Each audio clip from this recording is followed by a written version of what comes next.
تو ڈاکٹر مبارک علی کا یہ خاص طور پہ کہنا کہ ہمارا نصاب جب تک ریئلسٹک نہیں ہوگا اس وقت تک اس قوم سے بہتری کی توقع نہیں رکھی جا سکتی. دیکھیے جب ہم بچوں کو پڑھاتے ہیں دنیا کی کسی بھی ریاست میں تو کچھ تو ایسی بیسکس ہیں نا جو ریاست سے وابستگی ہے، آپس میں رواداری ہے، اس طرح کے کچھ لیسنز ہیں، ایسے کچھ اقدار ہیں جو بچوں تک پہنچانا ہوتی ہیں. پھر دوسرا یہ بھی ہے کہ ہر ریاست کا ایک اپنا بیانیہ بھی ہوتا ہے، تاریخ پہ ایک خاص طرح کا موقف ہوتا ہے، وہ بھی بچوں کو دیا جاتا ہے. اس کے باوجود ایک عمر کو پہنچنے کے بعد ہم یہ توقع کر رہے ہوتے ہیں کہ بچوں کو حقائق معلوم ہوں گے. سے کہ پرائمری اسکول سے نکلے ہیں، ہائی اسکول تک گئے، تھوڑا زیادہ ریئلسٹک انہیں اسٹیٹمنٹ دے دی جائے.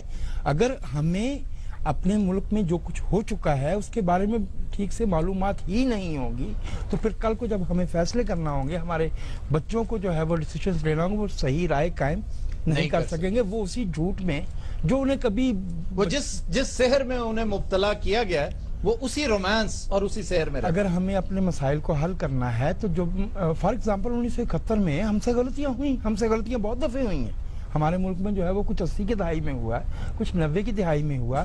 ہم نے 58 میں ایک مارشل لاء یہاں پہ لگایا تھا، یو والا جو پہلا تھا، تو اکتوبر 7 پھر 27 20 دن کے اندر دوسری دفعہ ہوا. تو بچوں کو اگر یہ معلوم ہی نہیں ہوگا، اگر بچوں کو معلوم ہی نہیں ہوگا کہ آپریشن جبرالٹر کیا تھا،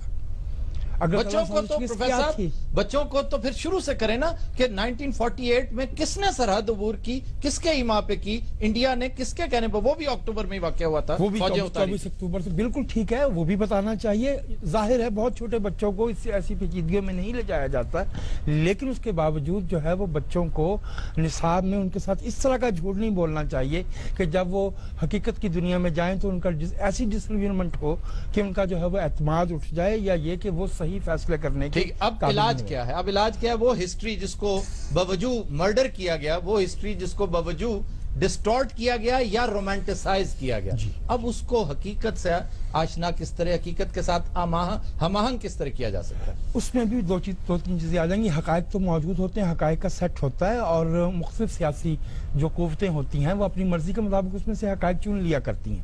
لیکن میرا یہ کہنا ہے کہ کم از کم ہمیں دانستہ جھوٹ جو پیدا کیے گئے ہیں انہیں نکال دینا چاہیے. میں آپ کو ایک مثال کیے دیتا ہوں. دیکھیے یہ ابھی 23 مارچ گزرا، ہم نے پہلی دفعہ پاکستان میں 23 مارچ 1956 میں منایا تھا، جب ہم نے اپنا پہلا آئین پروملگیٹ کیا، نافذ کیا. ٹھیک ہے جی. اور ہم نے اس کا نام رکھا تھا یوم جمہوریہ.